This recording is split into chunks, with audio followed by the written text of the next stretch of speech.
প্রেম, ভালোবাসা, আসক্তি, অনুরাগ পদার্থটি ভালো, কিন্তু অযথা স্থানে, অযোগ্য পাত্রে, অনধিকারে ব্যবহৃত হলে কুফল প্রসব করে। সেই সময় হালদার পুরোহিত এসে উপস্থিত।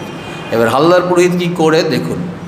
ঠাকুরকে একাকী তদবস্থ দেখিয়াই ভাবিল ইহাই সময়। নিকটে যাইয়া এদিক ওদিক চাহিয়া ঠাকুরের শ্রীঅঙ্গ ঠেলিতে ঠেলিতে বারবার বলিতে লাগিল, অবামুন, বল না, বাবুটাকে কি করে হাত করলি। ভাবুন, ঠাকুর ওই শুয়ে পড়ে আছেন, ধরুন পড়ে আছে মেঝেতে, আর পা দিয়ে ঠেলছে। বরিষ্ঠায় রামকৃষ্ণায়তে নমঃ। ধ্যানলোকে শ্রীরামকৃষ্ণ, এই বইয়ের শ্রীরামকৃষ্ণের গুণোধ্যান এই পর্ব থেকে আমাদের পাঠ চলছে। শ্রীরামকৃষ্ণের গুণগুলো আলোচনা করতে গিয়ে আমরা এর আগে সেই যশ, বীর্য, জ্ঞান ইত্যাদি ইত্যাদি গুণগুলো আলোচনা করছিলাম। আগের সপ্তাহে হয়েছিল শ্রদ্ধা ও বিশ্বাস, এই গুণের ওপরে আলোচনা। আজকের আলোচনা ভক্তি ও ব্যাকুলতা। ধ্যানের পূর্বে ধ্যেয় বস্তুটি বিশেষভাবে জানা দরকার। যেমন শ্রীরামকৃষ্ণের ওপর ধ্যান করার আগে শ্রীরামকৃষ্ণ কে তা মোটামুটি জানা প্রয়োজন। কাউকে না জেনে সম্বন্ধ পাতানো সম্ভব নয়। ঠাকুরের ভক্তি ও ব্যাকুলতার কাহিনী আমাদের ধ্যানের বস্তু, যা পড়লে আমাদের দৈন্য ধরা পড়ে। এখানে লেখক স্বামী চেতনানন্দজি মহারাজ বলছেন যে কারোর ওপরে আমরা ধরুন ধ্যান করছি, তা আগে যার ওপরে ধ্যান করছি তাকে আগে ভালো করে জানতে হবে। আমরা শ্রীরামকৃষ্ণের ওপর ধ্যান করছি, অতএব শ্রীরামকৃষ্ণ কে তা মোটামুটি আমাদের জানা দরকার। কাউকে না জানলে তার সঙ্গে সম্বন্ধ পাতানো যায় না। নারদ ভক্তিসূত্রে বলেছেন, নারদীয় ভক্তিসূত্র, সেই শাস্ত্রে নারদ বলেছেন, তদর্পিত অখিল আচরতা তদ্বিশ্বরণে পরম ব্যাকুলতা ইতি। তদর্পিত অখিল আচরতা তদ্বিশ্বরণে পরম ব্যাকুলতা ইতি। নিজকৃত সমস্ত কর্মই ভগবানে অর্পণ এবং তাকে বিস্মৃত হলে যে চিত্তের ব্যাকুলতা জন্মে তারই নাম ভক্তি। নিজকৃত সমস্ত কর্মই ভগবানে অর্পণ এবং তাকে বিস্মৃত হলে এবং ভগবানকে ভুলে গেলে আমাদের চিত্তের যে ব্যাকুলতা জন্মায়, তাকে মনে করার জন্য, তাকে দেখবার জন্য আমাদের যে ব্যাকুলতা জন্মায় তারই নাম ভক্তি। তাহলে ভক্তি কাকে বলছে? আমরা শয়নে স্বপনে নিদ্রায় জাগরণে কায় মন বাক্যে যা কিছু করে থাকি, যা কিছু করছি, এই শরীর মন প্রাণ দিয়ে কথা দিয়ে যা কিছু করে থাকছি, সেই সব কিছুই ভগবানে অর্পণ। আমরা যা কিছু পাঠ ইত্যাদি করার পরে বলি না, শ্রীরামকৃষ্ণার্পণমস্তু, এই হচ্ছে শ্রীরামকৃষ্ণকে মানে অর্পণ করলাম। এই সমস্ত কিছুই ভগবানে অর্পণ এবং তাকে বিস্মৃত হলে, কোনো কিছু কাজকর্ম যা কিছু করতে গিয়ে যখন আমাদের তার দিকে মন কিছুক্ষণের জন্য যদি না থাকে, তখন আমাদের মধ্যে একটি চিত্তের ব্যাকুলতা আসে যে ঠাকুর তোমাকে ভুলে গেলাম। এই যে চিত্তের ব্যাকুলতা জন্মায়, এটাকেই একসঙ্গে বলে ভক্তি। এতেই বোঝা যাচ্ছে তীব্র ব্যাকুলতা থেকে ভক্তি প্রকাশ পায়। শাস্ত্র বলেন ভোগ ত্যাগ ছাড়া ভক্তি লাভ হয় না। বলছেন যোগ ও ভোগ দুটি একসাথে চলতে পারে না। যোগ অর্থাৎ যা কিছু আমাদেরকে সেই পরম প্রাপ্তির দিকে নিয়ে চলে, তার সঙ্গে যোগ করে, তাই হচ্ছে যোগ। আর ভোগ যা কিছু আমাদের এই জাগতিক ব্যাপারে ভুলিয়ে রাখে, জাগতিক ব্যাপারে আমরা যা কিছু করলে বেশি করে জড়িয়ে পড়ি, তাই হচ্ছে ভোগ। বলছেন ভোগ ত্যাগ ছাড়া ভক্তি লাভ হয় না। প্রকৃত ভক্তি লাভ করতে গেলে আমাদেরকে ভোগ ত্যাগ করতে হবে। স্বামী কৃষ্ণানন্দ লিখেছেন, প্রেম ভালোবাসা জীবপ্রবাহের মূল উপাদান।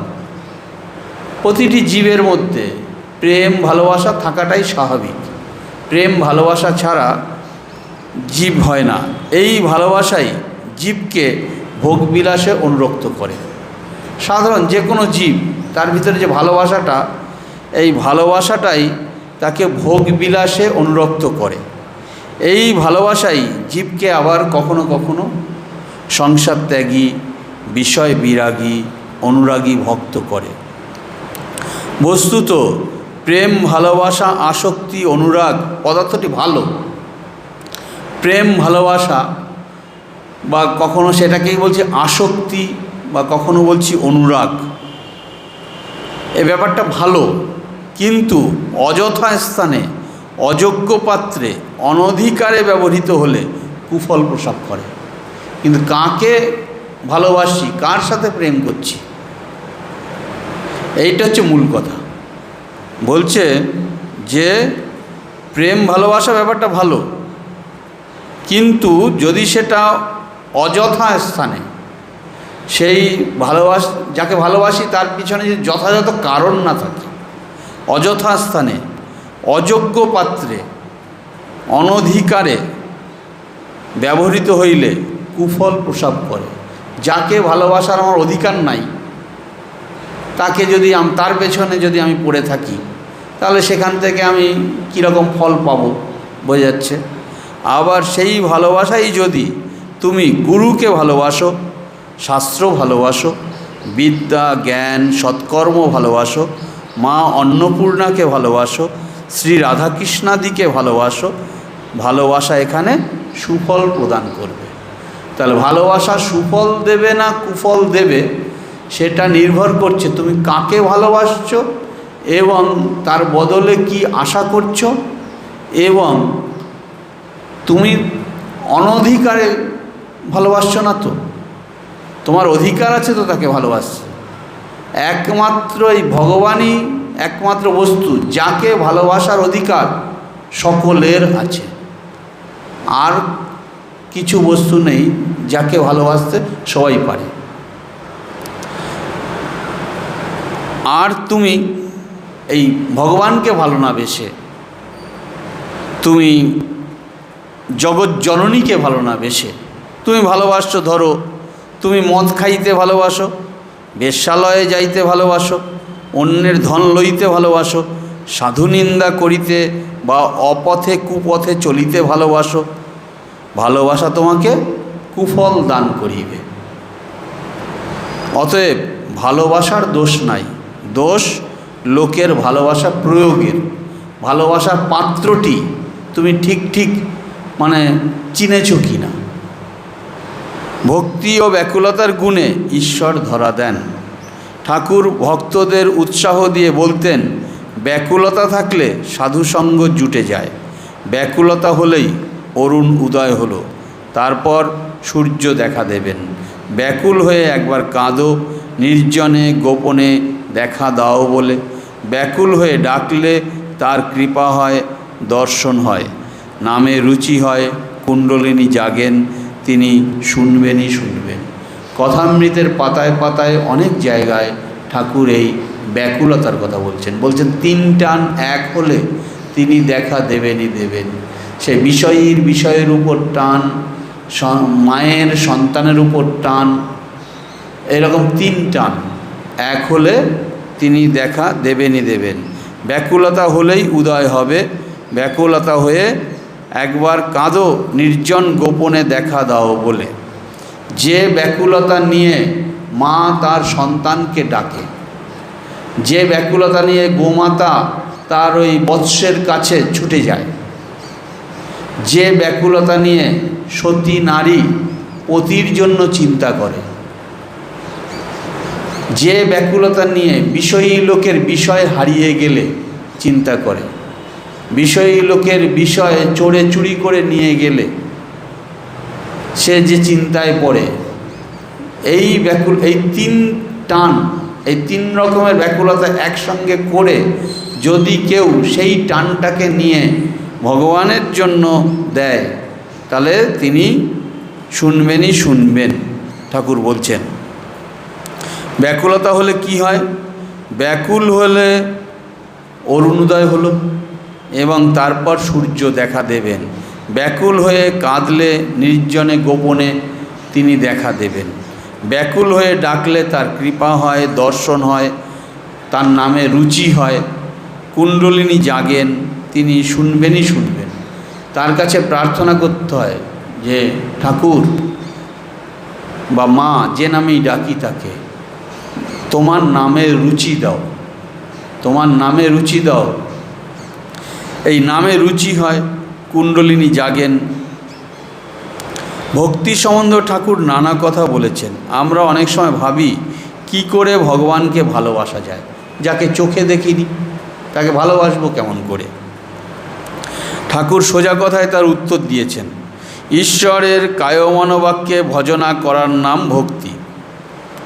কায় অর্থাৎ হাতের দ্বারা তার পূজা ও সেবা, পায়ে তার স্থানে যাওয়া, কানে তার ভাগবত শোনা, নামগুণ কীর্তন শোনা, চক্ষে তার বিগ্রহ দর্শন, মন অর্থাৎ সর্বদা তার ধ্যান চিন্তা করা, তার লীলা স্মরণ মনন করা, বাক্য অর্থাৎ তার স্তব স্তুতি, তার নামগুণ কীর্তন এইসব করা।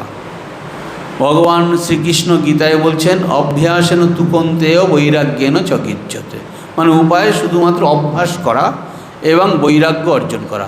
বৈরাগ্য অর্জনের মাধ্যমেই এইভাবে ব্যাকুলতা হলো। এবার অভ্যাসটা কিভাবে আমরা করব? ঠাকুর এখানে বলছেন ঈশ্বরের কায়মনোবাক্যে ভজনা করার নাম ভক্তি। কায় অর্থাৎ হাতের দ্বারা তার পূজা সেবা,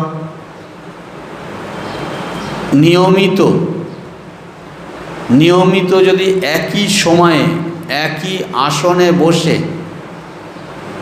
একই সেই ঈশ্বরের মূর্তিকে, ইষ্ট মূর্তিকে কাছে একই সময় পূজা করলাম, নাম করলাম, ধ্যান করলাম ইত্যাদি, রোজ একই সময়ে, তাহলে হবেই হবে। বলছেন যে হাতের দ্বারা তার পূজা সেবা, পায়ে তার স্থানে যাওয়া, মাঝে মাঝে যে আমরা তীর্থ দর্শনে যাই, এই তীর্থ দর্শনে যাওয়া লক্ষ্যটা সেই থাকতে হবে, চিন্তাটা সেই থাকতে হবে যে আমার জীবনের উদ্দেশ্য হচ্ছে তার প্রতি যাতে আরও বেশি করে ব্যাকুলতা আসে, ভক্তি আসে, ভালোবাসা আসে। তার জন্যই আমি মাঝে মাঝে তীর্থস্থানে যাই। এই যে তীর্থস্থানে যাই, তার নামগুণ কীর্তন শোনা, ভাগবত শোনা, কান দিয়ে তা শুনলাম। এই প্রতিটি অঙ্গ প্রত্যঙ্গ, আমাদের যে জ্ঞানেন্দ্রিয়গুলো, 5টি জ্ঞানেন্দ্রিয়, এই জ্ঞানেন্দ্রিয় দিয়ে তার সম্বন্ধেই আর কি জ্ঞান অর্জন করছি। ওই যে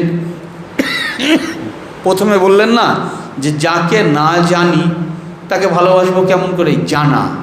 এই তার কথা শুনলাম, ভাগবত শুনলাম, তারপরে তার কীর্তন শুনলাম ইত্যাদি, এই যে শোনা, নামগুণ কীর্তন শোনা, এইগুলি হচ্ছে ব্যাকুলতা বাড়ায়, ভক্তি বাড়ায়, ভালোবাসা বাড়ায়। চক্ষে তার বিগ্রহ দর্শন, এই তীর্থস্থানে যাই আমরা, তার বিগ্রহ দর্শন করি।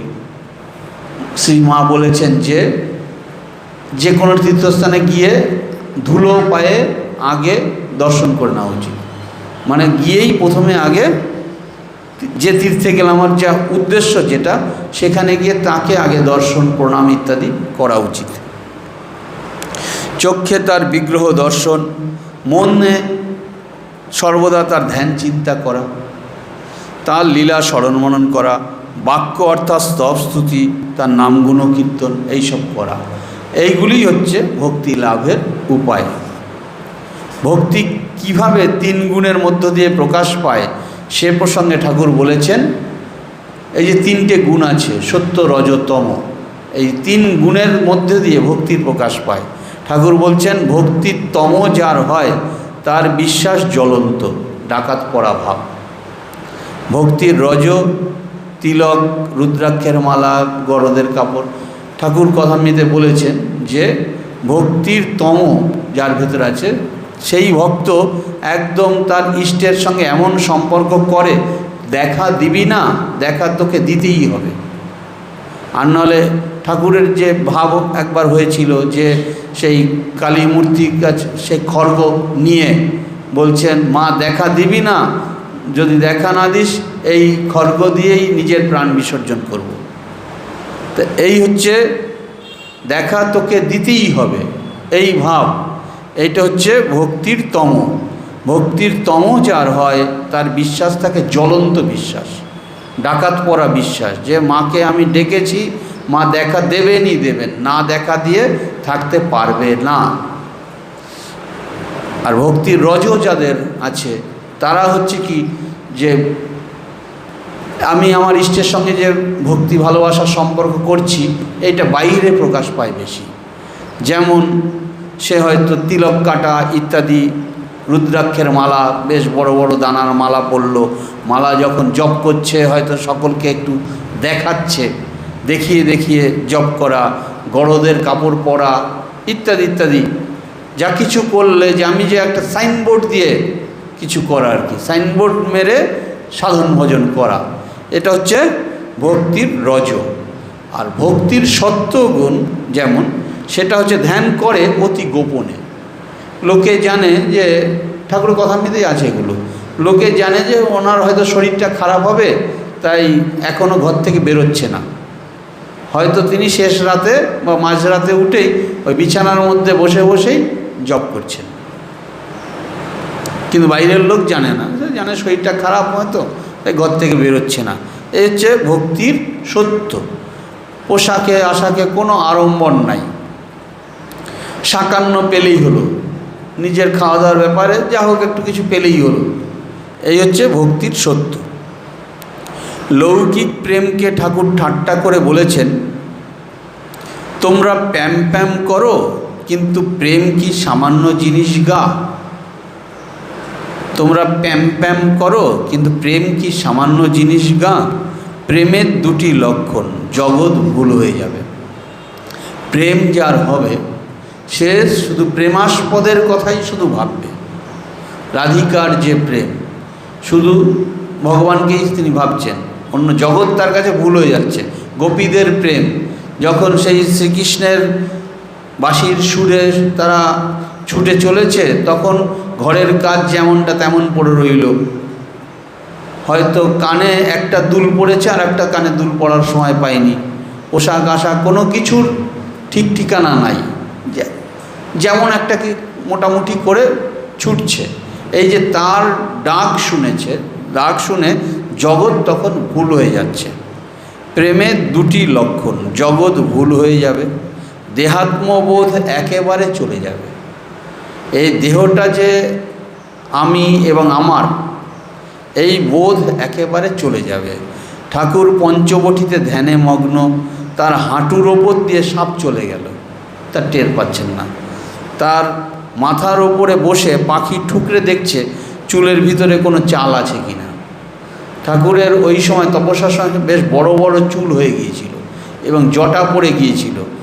পঞ্চবটিতে ধ্যানে বসে আছেন, একদম নিস্তেজ হয়ে যেন বসে আছেন, নড়াচড়া নেই, কিছু নেই। পাখিরা এসে মাথায় বসছে, বসে টুকরে টুকরে দেখছে যে মাথার ভেতরে কোনো খাবার, চুলের মাঝে মাঝে কোনো খাবার পাওয়া যাচ্ছে কিনা। এই হলো একটি আমাদের কাছে ধ্যানচিত্র। ঠাকুরের ব্যাকুলতার দুটি ধ্যানচিত্র আমাদের মনে জাগে। প্রথম, অস্তগামী সূর্য গঙ্গার ওপারে দিগন্তে ডুবে গেল, এখনও একটু লাল আভা দেখা যাচ্ছে। পঞ্চবটিতে বসে ওই সূর্যাস্ত দেখে ঠাকুর হাউ হাউ করে কাঁদছেন আর সবুজ ঘাসের ওপর মুখ ঘষে বলছেন, মা আর একটা দিন চলে গেল, তবুও দেখা দিলিনি। তার মুখের রক্তে সবুজ ঘাস লাল হয়ে গেল। দক্ষিণেশ্বর গ্রামের মেয়েরা বকুলতলার ঘাটে জল নিতে এসে ঠাকুরকে ওই অবস্থায় দেখে মন্দিরের কর্মচারীদের বলল, হ্যাঁ গা, ওই লোকটা শূল বেদনায় কষ্ট পাচ্ছে, তোমরা গিয়ে ওকে দেখো, আহা বেচারার কি কষ্ট। মন্দিরের লোকেরা কেউ গেল না, কারণ তারা জানতো যে ওসব ছোট ভট্টাচার্যের পাগলামি। সাধারণ মানুষ যারা জানে না, তারা ঠাকুরকে এইভাবে কাঁদতে দেখে ভাবছে এই মা মা করে কাঁদছে, নিশ্চয়ই এর মা মারা গেছে তাই কাঁদছে। কেউ বা ভাবছে যে এই যে উপুর হয়ে পড়ে চিৎকার করছে কাঁদছে, নিশ্চয়ই শূল বেদনা হয়েছে, পেটে খুব বেদনা হচ্ছে। কিন্তু দক্ষিণেশ্বর মন্দিরের কর্মচারীরা তারা জানে ও ছোট ভট্টাচার্যের পাগলামি। আসলে এই যে মাকেই যে সার ভেবেছেন, তিনিই যে সব, তার দেখা পেলেন না বলেই যে এই ব্যাকুলতা, এটা তো অন্য জাগতিক মানুষ বুঝবে না। তার দেখা পেলেন না বলেই হাউমাউ করে কাঁদছেন। আবার বলছেন, মা আরও একটা দিন চলে গেল, তবুও তুই দেখা দিলিনি। যখন সেই ঘাসের মধ্যে মুখ ঘষছেন, তখন মুখের রক্তে লাল হয়ে যাচ্ছে সবুজ ঘাস। এটা বাইরের মানুষ কি করে বুঝবে, কিভাবে বুঝবে?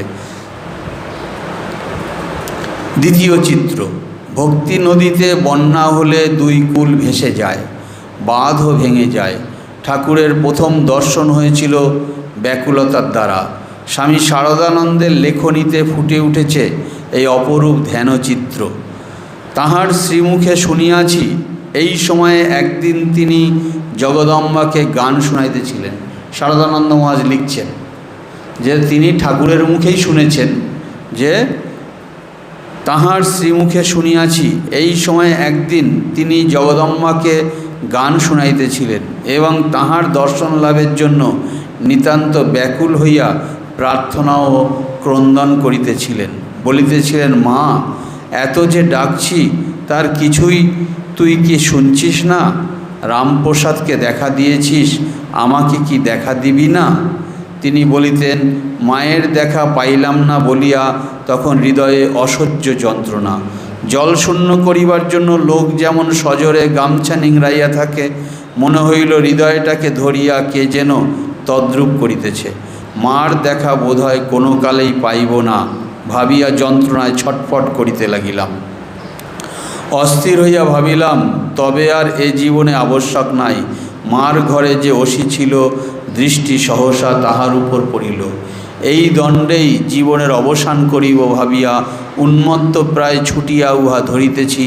এমন সময় সহসা মার অদ্ভুত দর্শন পাইলাম ও সংজ্ঞাশূন্য হইয়া পড়িয়া গেলাম। তাহার পর বাহিরে কি যে হইয়াছে, কোন দিক দিয়া সেদিন ও তৎপর দিন যে গিয়াছে, তাহার কিছুই জানিতে পারি নাই। অন্তরে কিন্তু একটা অননুভূত জমাট বাঁধা আনন্দের স্রোত প্রবাহিত ছিল এবং মার সাক্ষাৎ প্রকাশ উপলব্ধি করিয়াছিলাম।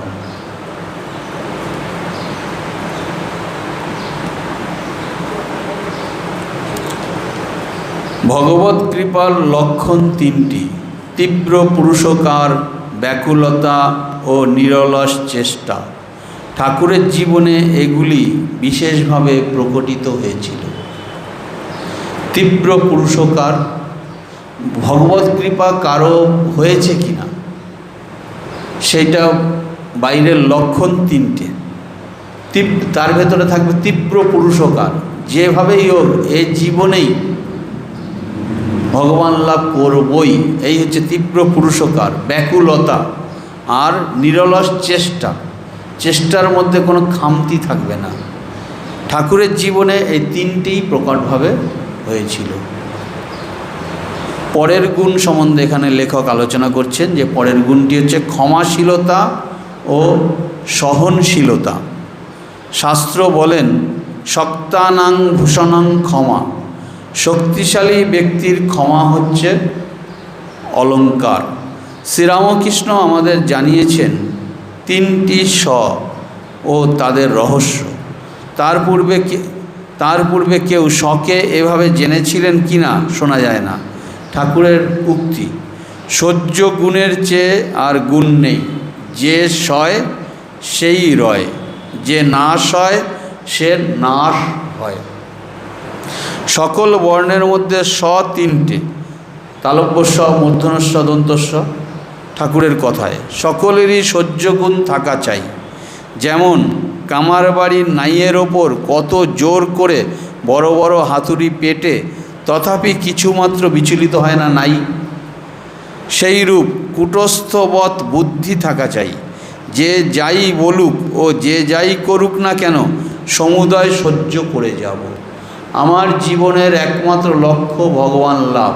ভগবান লাভ করার পথে অনেক বাধা আসতে পারে, যা কিছু আসবে সমস্ত কিছুকে হাসি মুখে গ্রহণ করতে হবে, সব কিছুকে সহ্য করতে হবে।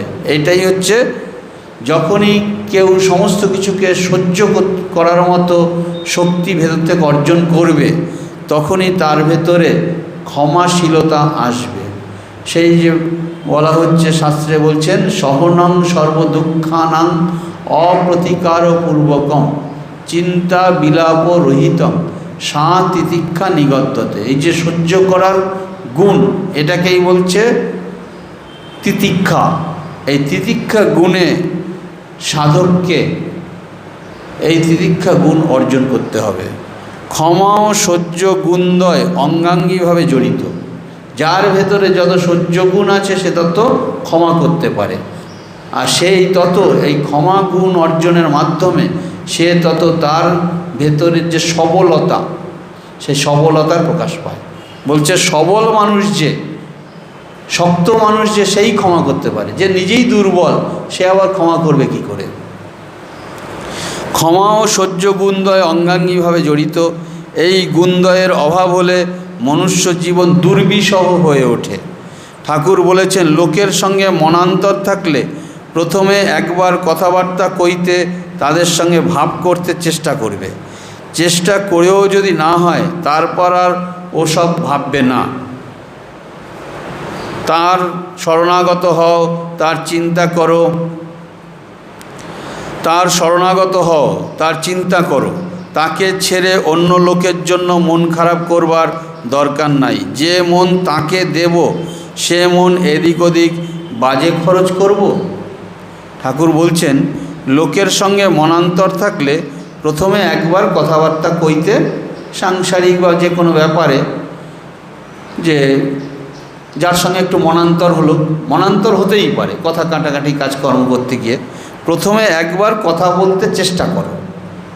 এবার তখন যদি দেখো যে না, সে কথা বলতে চাইছে না, তার ভেতরে এখনও অহংকারটা রয়েছে, আমি তার অহংকার ভাঙার জন্য দায় নেইনি, তখন কি করতে হবে? বলছে তাদের সঙ্গে ভাব করতে চেষ্টা করবে। চেষ্টা করেও যদি না হয়, তারপর আর ওসব নিয়ে ভাববে না, ওইটা মাথা থেকে বের করে দেবে। তার শরণাগত হও, তার চিন্তা করো, একমাত্র ভগবানের শরণাগত হও, ভগবানের চিন্তা করো। তাকে ছেড়ে অন্য লোকের জন্য মন খারাপ করবার দরকার নাই। ওর সঙ্গে ওর জন্য এত করলাম, ও আমার সঙ্গে এরকম ব্যবহার করলো, হ্যাঁ, এরকম এত ভাববার দরকার নাই। যে মন তাকে দেব, সে মন এদিক ওদিক বাজে খরচ করার কোনো দরকার নাই।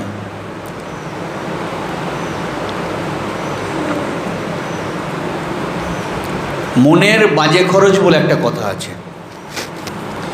আমাদের সাধন পথে দরকার হচ্ছে মনের একাগ্রতা, একমুখীনতা। এবার সেই মন যদি আর পাঁচটা জাগতিক ব্যাপারে এখানে ওখানে খরচা করে ফেলি, তাহলে সেই মন তাকে দেব কেমন করে? তাই মনের বাজে খরচ সবসময় কমাতে চেষ্টা থাকতে হয়। শাস্ত্র বলেন, নাস্তি ক্ষমা সমাখ্যাতি,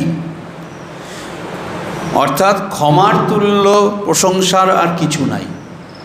সবচাইতে বড় গুণ হচ্ছে ক্ষমা গুণ। কালীঘাটের চন্দ্র হালদার ঠাকুরের প্রতি মথুরের শ্রদ্ধাভক্তি দেখে হিংসায় জর্জরিত ছিল। কালীঘাটের চন্দ্র হালদার ওই দক্ষিণেশ্বর পুরোহিত, সে ওই যে মথুরবাবু ঠাকুরকে খুব ভালোবাসেন, শ্রদ্ধা করেন, ভক্তি করেন, এই দেখে হিংসায় জর্জরিত ছিল।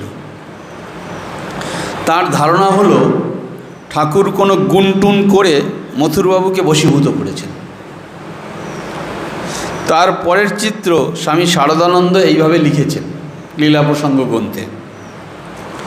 মহারাজ লিখছেন, জানবাজারের বাড়িতে সন্ধ্যার প্রাক্কালে ঠাকুর একদিন অর্ধবাহ্য দশায় পড়িয়া আছেন। নিকটে কেহ নাই। ঠাকুরের সমাধি ভাঙিতেছে। বাহ্য জগতের অল্পে অল্পে হুঁশ আসিতেছে। এমন সময় পূর্বোক্ত হালদার পুরোহিত আসিয়া উপস্থিত। আমরা তো জানি ঠাকুরের মাঝে মাঝেই সমাধি হতো, সাধারণ মানুষ তো বুঝতো না।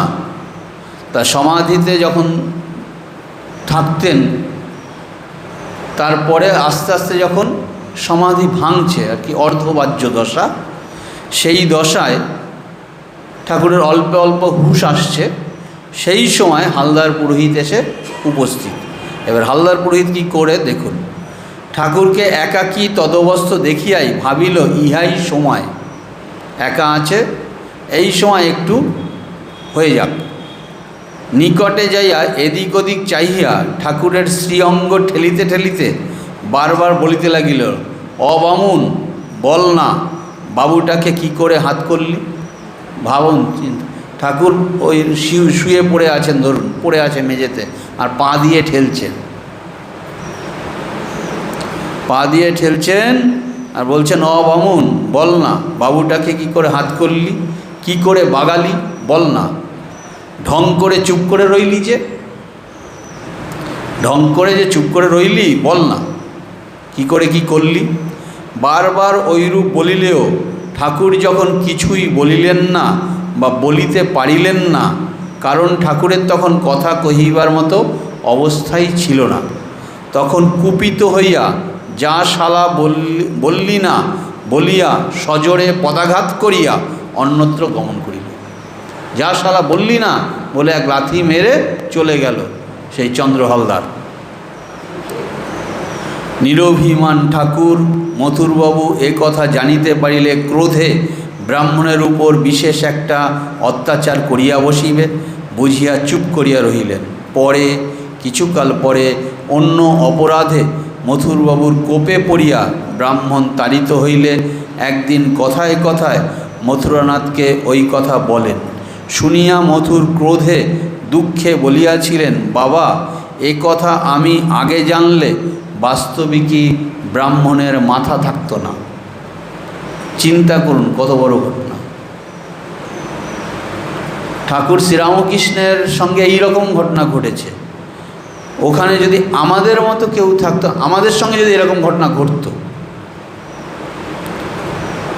মানে আমরা কাউকে ধরুন সত্যিকারের বশ করেছি কিছু করে, ঠাকুরের মধ্যে যে গুণগুলো ছিল সেগুলো তো আমাদের মধ্যে নেই, আমরা সত্যিকারেরই কাউকে বশ করেছি, তখন বিপরীত দিকের কেউ এসে এইভাবে কোনো দিন আমার দুর্বলতা পেয়ে অসুস্থ হয়ে পড়ে আছি বা কিছু, সেই সময় এসে এইভাবে লাথি মারলো ইত্যাদি করলো, আমি হয়তো তখন এমনি উঠে পড়ে তাকে কিছু আর প্রত্যুত্তর দিতে পারছি না, কিন্তু পরবর্তীকালে কি করতাম,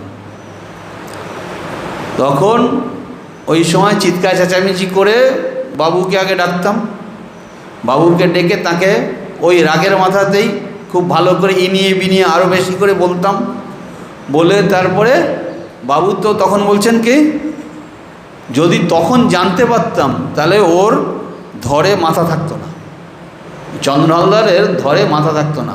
কিন্তু ঠাকুর কিন্তু জানতেন যে মথুরবাবু যদি এই ঘটনা জানতে পারে ওর ধরে মাথা থাকবে না,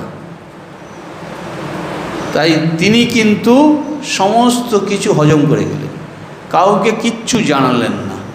এত বড় একটা ঘটনা ঘটেছে, কিচ্ছু জানতে পারলেন না। এরই বেশ কিছুদিন পরে মায়ের ইচ্ছায় অন্য কোনো ঘটনায় ওই মথুরবাবুর কোপে পড়ে ওই ব্রাহ্মণ কালীবাড়ি ছেড়ে চলে যায়। তখন একদিন আলোচনা প্রসঙ্গে মথুরবাবু বলছেন ঠাকুরের কাছে, তখন ঠাকুর বললেন যে ও তো এতদিন আগে এইরকম একটা ঘটনা ঘটিয়েছিল, বলছে বাবা তুমি বললে না কেন, তখন যদি আমি জানতে পারতাম তখনই ওর ঘাড়ের থেকে মাথাটা নামিয়ে দিতাম।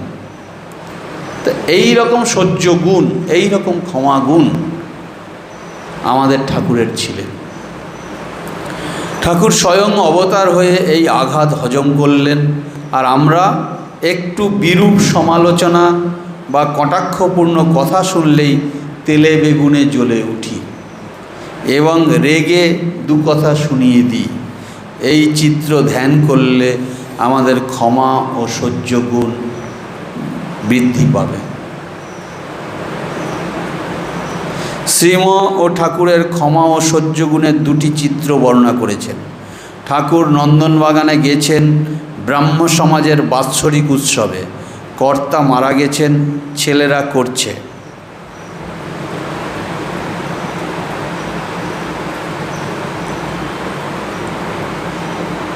এরা ঠাকুরকে তেমন আদর যত্ন করে নাই, তাতে ভ্রুক্ষেপ নাই। সকলে খেতে যাচ্ছে, ঠাকুরকে ডাকে নাই। ভক্তরা কেউ কেউ বিরক্ত হয়ে চলে আসতে চাইছেন। ঠাকুর ছল করে বললেন, না, এত রেতে যাব কোথায়, আবার ভাড়া দিবে কে?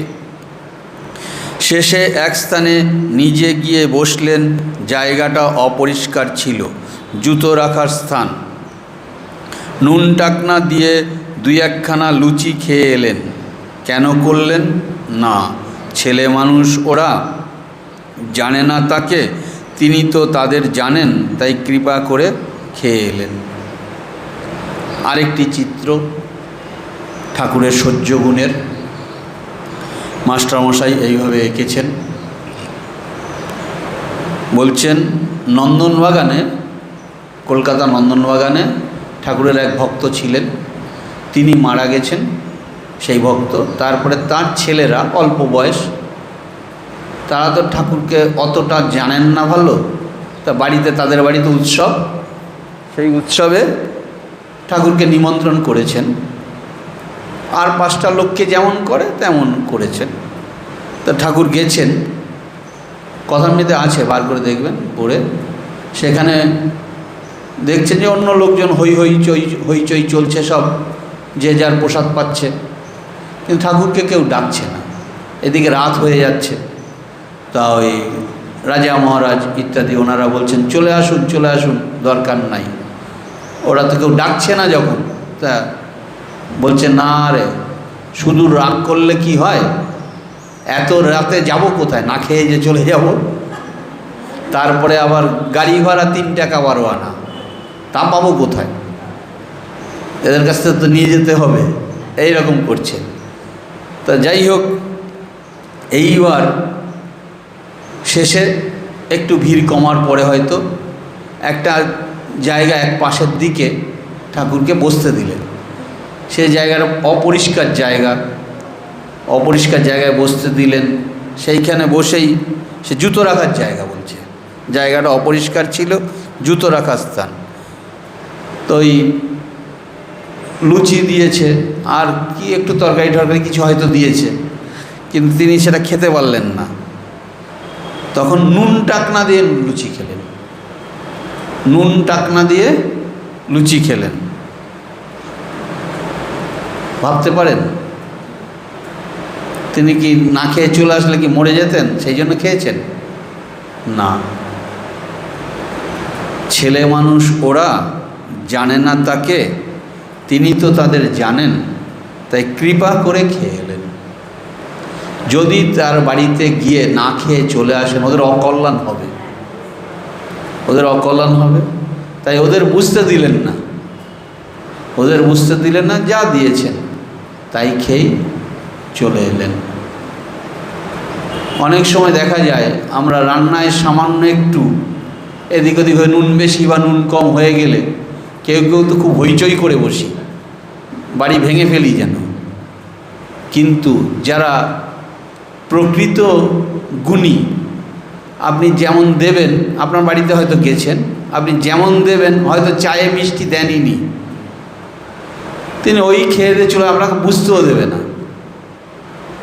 হ্যাঁ, বা খুব বেশি মিষ্টি দিয়েছেন, তিনি খেতেই পাচ্ছেন না, ওই খেয়ে চলে আসবেন, আপনাকে বুঝতেও দেবেন না। এই হচ্ছে ব্যাপার। একবার আরেকটি চিত্র মাস্টারমশাই এঁকেছেন।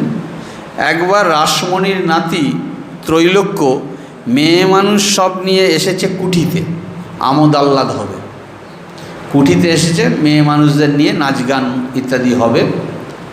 রাসমণির নাতি ত্রৈলোক্য, তখন রাসমণি নাই বা মথুরবাবুও নাই, ওনারা চলে গেছেন। বলে পাঠালে ছোট ভট্টাচার্যকে নিয়ে এসো, আমোদ আহ্লাদ হবে, ছোট ভট্টাচার্যকে নিয়ে আসো। মানে বলছে আগ্রহ বিগ্রহ গলগ্রহ নিগ্রহ। রানী রাসমণি, মথুরবাবু এনারা বিগ্রহকে চিনতেন। সেই যে সোনার প্রতিমা শ্রীরামকৃষ্ণ, তাকে চিনতেন, জানতেন। তাদের আগ্রহে দক্ষিণেশ্বরে প্রতিষ্ঠিত হয়েছে এই জ্বলন্ত প্রতিমা, চলন্ত প্রতিমা, সচল প্রতিমা, শ্রীরামকৃষ্ণ প্রতিমা। আগ্রহ, কিন্তু তারা চলে গেছেন। তখন সেই বিগ্রহ হয়ে গেল হয়তো আগের মতো নজর পাচ্ছে না, এবার আস্তে আস্তে হয়ে যাচ্ছে হয়তো গলগ্রহ, তার দিকে নজর কমে যাওয়া। সেই রকম এই ত্রৈলোক্য ইত্যাদি এনারা তো শ্রীরামকৃষ্ণ মহিমা কতটা বুঝবেন, শ্রীরামকৃষ্ণদেবকে কতটুকু চিনতে পেরেছেন। তাই তিনি ডেকে পাঠিয়েছেন যে কুঠিতে নাচ গান হবে, ছোট ভট্টাচার্যকে নিয়ে আসো। আমাদের ক্ষেত্রে চিন্তা করুন তো, যদি এরকম হতো, হ্যাঁ, ডাকতো, যাও ওনাকে নিয়ে আসো। ঠাকুরকে বলতেই গিয়ে হাজির, ঠাকুরকে বলতেই গিয়ে হাজির। বললেন, কি মশাই, কেন ডেকেছ? ত্রৈলোক্য বললে, আপনার গান শুনব। ঠাকুর উত্তর করলেন, সে কি গো, ওই কই, ওরা গান করবে আমরা শুনবো। ওই যারা এসছে মেয়ে মানুষরা, ওরা গান করবে আমরা শুনবো, তা না করে আমার গান। তারপর উনিও গাইলেন, ওরাও গাইল। ওই মেয়ে মানুষ যারা এসে তারাও গাইল, ঠাকুরও গাইলেন। চলে আসছেন, গান টান হয়ে গেল, চলে আসছেন। তখন ওরা মিষ্টিমুখ করাতে চাইল। এতক্ষণ গান টান করলেন, এবার মিষ্টিমুখ করে যান। কিন্তু তিনি খেলেন না। পিছনে পিছনে একটি লোক খাবার ঠাকুরের ঘরে নিয়ে এলো। এইগুলি হচ্ছে আমাদের ধ্যানচিত্র। আমরা যখন নিজের অহংকারে নিজেকে অনেক বড় মনে করি, ফুলিয়ে ফাঁপিয়ে তুলি নিজেকে, কিন্তু প্রকৃত মূল্য যাদের ঠিক আছে, সমাজ যাদের প্রকৃত মূল্য দিতে বাধ্য, তারা কিন্তু সেই মূল্য পায় না। আর আমরা যারা নকল মূর্তি, যারা যেচে মূল্য চাই, তারা মূল্যের কাঙালি, মূল্য পাওয়ার জন্য কাঙালি হই। কিন্তু ঠাকুর দেখালেন যে সহ্য গুণ কী, ক্ষমা গুণ কী। কথায় বলে সহ্যেরও একটা সীমা আছে। তিনি তো নরশরীর ধারণ করে এসেছেন, রক্ত মাংসের শরীর, অতএব তার ভেতরেও দেখা যায় কিন্তু যে সহ্যেরও একটা সীমা আছে। হৃদয়ের কটূক্তি ও অত্যাচার সহ্য করতে না পেরে ঠাকুর গঙ্গায় ঝাঁপ দিতে গিয়েছিলেন। হৃদয় মানে হৃদয় রাম, ঠাকুরের ভাগ্নে। তার কটূক্তি ও অত্যাচার সহ্য করতে না পেরে ঠাকুর গঙ্গায় ঝাঁপ দিতে গিয়েছিলেন ও কাশীবাসী হওয়ার সংকল্প করেছিলেন, যে কাশীতে চলে যাব, এখানে থাকবো না। যা হোক, শেষে সামলে ঠাকুর হৃদয়কে বলেছিলেন, তুই আমার কথা সহ্য করবি, আমি তোর কথা সহ্য করব, তবে হবে, তা না হলে খাজাঞ্চিকে ডাকতে হবে। বলছে সাধুর রাগ জলের দাগ। দুম করে সেদিন হয়তো ওই হৃদয়রাম এমন খারাপ ব্যবহার করেছে যে তিনি তখন রেগে গিয়েছিলেন, ঠাকুরও রেগেছিলেন এবং আত্মহত্যা করতে যাচ্ছিলেন বা ভাবছিলেন যে কাশীতে চলে যাব, কিন্তু আবার পর মুহূর্তে ঠান্ডা হলেন, চিন্তা করলেন, করে বললেন তুই আমার কথা সহ্য করবি, আমি তোর কথা সহ্য করব, তবে হবে, তা না হলে খাজাঞ্চিকে ডাকতে হবে। অর্থাৎ তুইও আছিস এইখানে, আমিও আছি এইখানে রানী রাসমণির আশ্রয়ে, অতএব একে অপরকে সহ্য করতে। আমরা যদি নিজেরা যদি ঝগড়াঝাটি করি, অশান্তি করি, তাহলে বাবুরা কি করবে, বাবুরা কি বলবে? অতএব আমাদের মধ্যে আন্ডারস্ট্যান্ডিং থাকতে হবে। নিয়ম হচ্ছে এই, আমরা নিজেদের সমস্যা নিজেদেরকে মিটিয়ে নিতে হয় সর্বদা। আমাদের নিজেদের সমস্যা মেটানোর জন্য যদি পাড়ার লোককে ডাকি, ওই অমুক কমিটি তমুক কমিটির লোককে ডাকি, হ্যাঁ, তাহলে সেই সুযোগে সেই গণ্ডগোল আরও বেড়েই যাবে।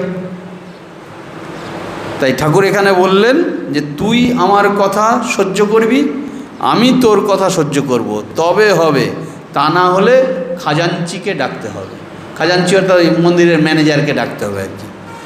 আরেকটি অনবদ্য চিত্র, ঠাকুর থিয়েটার দেখতে গিয়েছেন, অনেক রাত হয়ে গিয়েছে দেখে গিরিশ গরম গরম লুচি ভাজিয়ে ঠাকুরকে তার অফিস ঘরে বসিয়ে খেতে দিলেন। দক্ষিণেশ্বরে যাওয়ার মুখে গিরিশ মদ খেয়ে ঠাকুরকে ধরে বসলেন, তুমি আমার ছেলে হও। ঠাকুর বললেন, তা কেন, আমি তোর ইষ্ট হয়ে থাকব। মাতাল গিরিশ তখন অকথ্য ভাষায় ঠাকুরকে গালি দিতে লাগলেন। ভক্তেরা তাড়াতাড়ি ঠাকুরকে গাড়িতে তুলে নিয়ে চলে এলেন। লাটু মহারাজ মারতে গিয়েছিলেন, কিন্তু দেবেনবাবু থামালেন এবং বললেন, উনি যখন সয়ে যাচ্ছেন তুমি কেন ডান্ডা তুলছ? সবাই ঠাকুরকে বললেন ওই পাষণ্ডের কাছে আর যাবেন না। পরদিন রামচন্দ্র দত্ত হাজির, তার মুখে গিরিশ সম্পর্কে শুনে ঠাকুরের চোখ দিয়ে করুণাশ্রু বিগলিত হলো। তিনি রামের গাড়ি করে গিরিশের বাড়ি গেলেন। গিরিশ ঠাকুরের পা ধরে সাষ্টাঙ্গে প্রণাম করলেন। ঠাকুরের এই ক্ষমালীলাটিও অপূর্ব। চিন্তা করুন, গিরিশ ঘোষ সেবারে ঠাকুরকে থিয়েটার ডাকতে আপ্যায়ন করেছিলেন।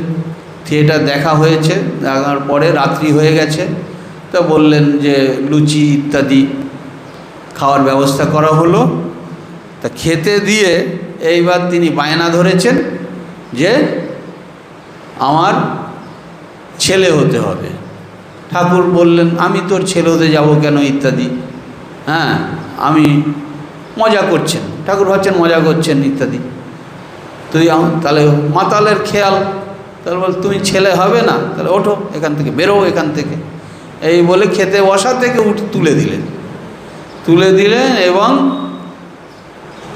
এই যে অত্যাচার ঠাকুরের উপরে, এই দেব বিগ্রহের উপরে এইভাবে অত্যাচার, তার যে সঙ্গে ছিলেন এই যে লাটু মহারাজ, রাখাল মহারাজ, এনারা সহ্য করতে পারলেন না। লাটু মহারাজ তো সে গিরিশকে মারতেই গেলেন। সঙ্গে আর এক ভক্ত ছিলেন, তিনি বললেন, না, উনি যখন কিছু বলছেন না, উনি সহ্য করছেন, তুমি মারতে যাচ্ছ কেন? আবার এদিকে ওই রাখাল মহারাজ তো বলেইছিলেন যে চলে আসুন, কিন্তু তবু যাই হোক ঠাকুর সেদিনকে দক্ষিণেশ্বর এই অবস্থা থেকে চলে এলেন। পরের দিন যখন ওই রামবাবু ইত্যাদি এসেছেন, সেই সময় ঠাকুর বলছেন, চলো রাম, গিরিশের বাড়ি যাব। আগের রাতে যে এইরকম অত্যাচার করলো, এইভাবে অমানসিক ব্যবহার করলো, তার সমস্ত অত্যাচারের কথা সব কিছু ভুলে গিয়ে তাকে দেখতেই আবার যাচ্ছেন ঠাকুর। সবাই বলছেন, এত রোদে আপনি অসুস্থ মানুষ যাবেন কেমন করে? বলছেন, না, আমি যাব, তুমি গাড়ি আনো, আমি যাব। সেই গিরিশকে ওই রোদের মধ্যে আবার ঠাকুর দেখতে গেলেন। এদিকে দেখছে আবার অন্য চিত্র। আগের দিনের চিত্র একরকম ছিল, আর পরের দিনের চিত্র আর এক রকম। গিরিশ ঘোষের তো যখন মদের নেশা কেটেছে, তখন তিনি বুঝতে পেরেছেন যে কত বড় ভুল করেছে। দেব বিগ্রহকে, ওই রকম দেবতার মূর্তি, তাকে আমি এইভাবে অত্যাচার করেছি, আমার তো নরকেও জায়গা হবে না। তিনি খাওয়া দাওয়া সব বন্ধ করে দিয়ে সারা রাত ঘুমোতে পারেননি, শুধু কান্নাকাটি করেছেন। এবার পরের দিন যখন ঠাকুর গিয়ে উপস্থিত, তখন গিরিশ ঘোষ বলছেন, আজ যদি তুমি না আসতে তাহলে বুঝতাম যে তুমি কেউ না। আজ তুমি যখন এত বড় অপমানের পরেও তুমি এসেছো, তুমি আজ ধরা পড়ে গেছো। তুমি কে? তুমি কে ধরা পড়ে গেছো? তুমি সেই মানে ঠাকুর ধরা পড়ে গেলেন যে তিনি সেই পরম ব্রহ্ম বা পরমেশ্বর। এই হচ্ছে ঈশ্বরের ক্ষমা গুণ, সহ্য গুণ। এই গুণ সাধারণ মানুষ সাধন করে অর্জন করতে পারে না। কিছুটুকু আমাদের লাভ কি? আমাদের লাভ হচ্ছে সেই প্রতিমাকে চিন্তা করে কিছুটুকু হলেও তার দিকে আমরা এগোতে পারি। তার দিকে যত আমরা এগিয়ে যাব, সে সোনার প্রতিমার থেকে যে আভা বিচ্ছুরিত হচ্ছে, সেই আভায় আমরা আরও বেশি আলোকিত হব। সেই আলোক যেমন সমাজের উপর ছড়িয়ে পড়বে, সেই আলোক আবার আমার অন্তর্লোককে আরও বেশি প্রস্ফুটিত করবে। আমি আমার ভেতরেরটাকে আরও বেশি করে দেখতে পাব। এই হলো আমাদের সাধন পথে যাওয়া। ঠাকুরের কাছে প্রার্থনা করি আমরা যেন আমাদের ভেতরের এই দৈব সত্তাগুলিকে, ঠাকুরকে আরও বেশি বেশি করে চিন্তা করে আমাদের এই দৈব সত্তাগুলিকে বাঁচিয়ে রাখতে পারি, জাগিয়ে তুলতে আরও বেশি বেশি করে পারি। ওম শান্তি শান্তি শান্তি। হরি ওম তৎসৎ। শ্রীরামকৃষ্ণার্পণমস্তু।